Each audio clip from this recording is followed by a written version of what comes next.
250 years ago, a chess-playing machine was created, which would turn out to be one of the most elaborate hoaxes of its time. This was before chess engines, this was before computers, this was even before the light bulb was invented. The chess machine was a mechanical contraption which came to be known as the Turk. It was created in 1770 by Wolfgang von Kempelen as a way to impress an empress. The Turk was not only able to play chess on its own using its mechanical arm, but it also played really well. In fact, the Turk won most of the games that it ever played over an 84-year period, even playing against some of the most strategic minds of the time, including Benjamin Franklin and Napoleon Bonaparte. We'll come back to Napoleon in just a second. The reason that the Turk was such a clever invention was because it gave the appearance that there was no way a human could be controlling it. It was made in such a way that you could open up various doors that revealed the internal workings, even allowing you to see all the way through the machine, giving the illusion that there's no way a human could be inside. The way that it accomplished this illusion was with a sliding compartment. As particular doors were opened, the center compartment could slide out of the way, giving a clear line of sight all the way through the machine. This created the false sense that you were seeing everything that was inside of the Turk. In fact, it wasn't until roughly 100 years after the Turk was created when the general public realized that it was indeed a very sophisticated illusion. Now, if you're wondering how the person inside knew which pieces were moved on the board above, there were strong magnets that were attached to the bottom of each piece. These were linked to magnets below, which had strings attached to them, and as the pieces were moved, the operator could see and then play accordingly. Now, back to Napoleon. So in 1809, Napoleon challenged the Turk to a game. And in their initial game, the rumor has it that Napoleon made an illegal move. After seeing the illegal move, the Turk simply grabbed the piece, moved it back to the original square, and continued the game. Napoleon attempted the illegal move a second time. This time, the Turk grabbed the piece, removed it from the board, and then proceeded to play its own move. Napoleon, not willing to give up so easily, attempted another illegal move for the third time, after which the Turk swiped its arm across the board, knocking all the pieces onto the floor, and the game was over. Napoleon was amused, but decided to play a legitimate game following that one. That's actually the game that we're going to look at in just a second. It does feature a 4-move checkmate attempt by Napoleon, which was not surprisingly thwarted, and Napoleon went on to lose in 24 moves. Now, before we look at that game, I have to mention one more interesting fact.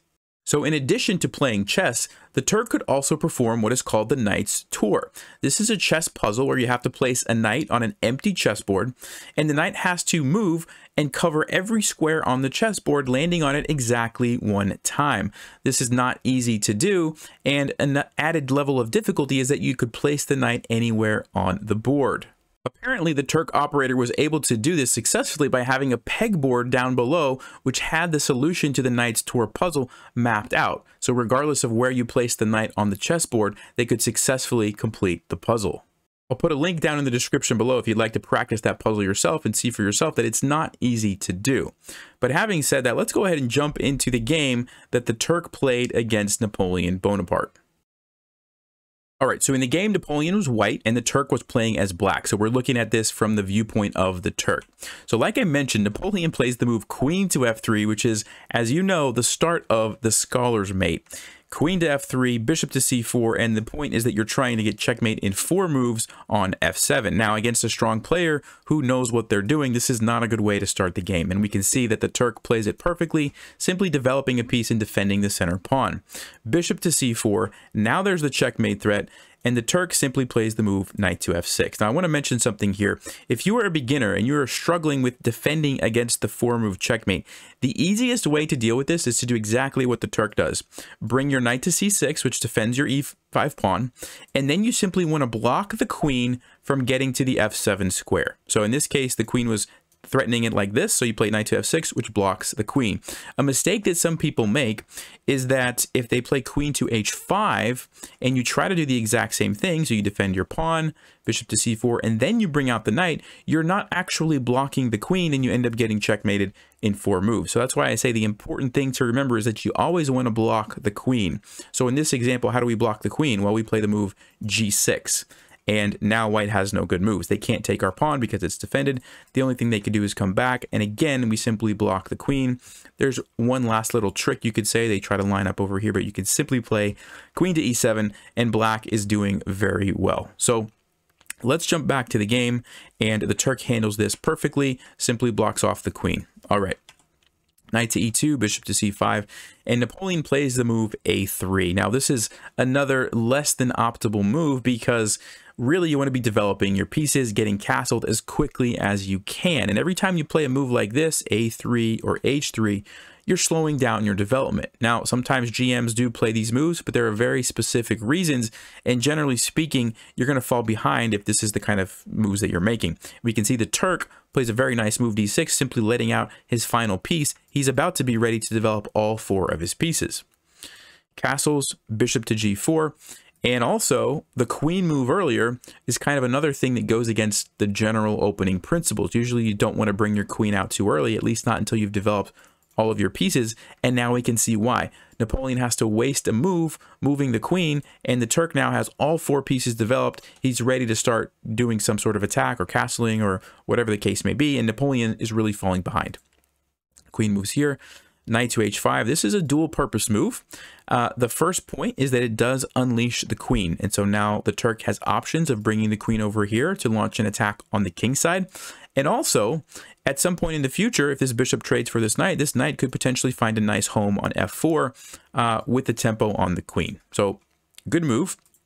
h3, he does trade, and then here we go, knight to f4.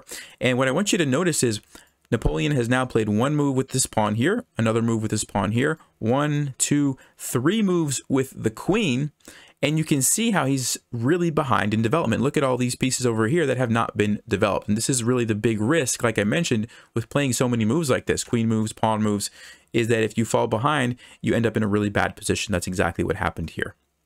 He plays queen to e8. Knight to d4, a very strong move, which actually has multiple threats. The obvious one is knight captures c2, which is going to be a fork. There's also another one, which I'll give you a second to see if you can find in just a minute. Napoleon played bishop to b3, at least defending this threat, but he failed to realize the secondary threat. So if you'd like to pause, what do you think the Turk played next? Well, if you had a chance to look at that and you said knight takes h3, you are correct. The other threat here was that knight to f3 is a fork on the king and the queen if this pawn ever moves, which means white cannot capture the knight or this fork is going to happen and white loses the queen. So because of that, Napoleon played the move king to h2. The Turk brought the queen into the action, and again, Napoleon still has the same problem. If he takes the knight, there's still the fork here, and he would still lose his queen.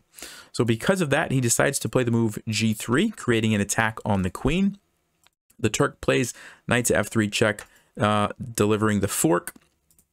King to g2, not a great move because now you lose the queen with check, which is what the Turk does. There's actually an even better move. If you'd like to pause and find a better continuation than taking the queen, go ahead and do that now.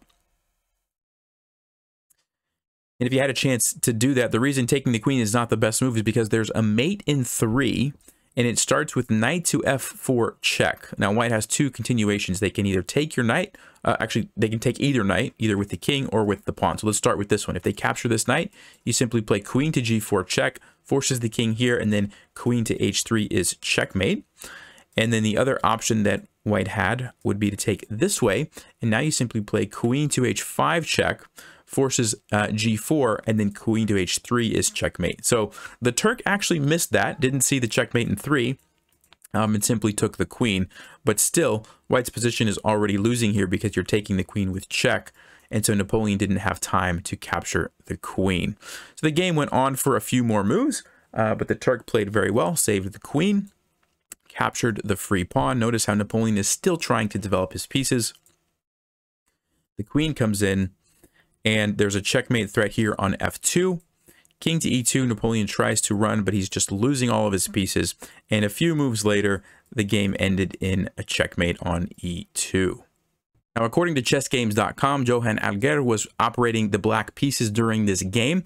Apparently, there was a few different chess masters who would switch out and be the operator and play as the Turk. Not very many of the games have been recorded. There's only a few that I could find, but this was one of them. I hope you guys enjoyed this. Let me know if you like this type of video with a little bit of historical type of content in front of a game or something like this. This was an experiment for me, and so please comment and let me know if you did enjoy this. But having said that, thank you for watching. Stay sharp, play smart, and take care.